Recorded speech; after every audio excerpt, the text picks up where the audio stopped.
птички, все дела. Природа, речка.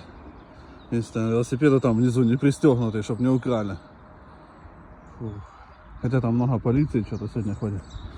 Надеюсь. Вот, просто выехал на велосипедике покататься и нашел вот такую красоту. От меня километров, наверное, в 10. Ну, кайф, кайф. Фух.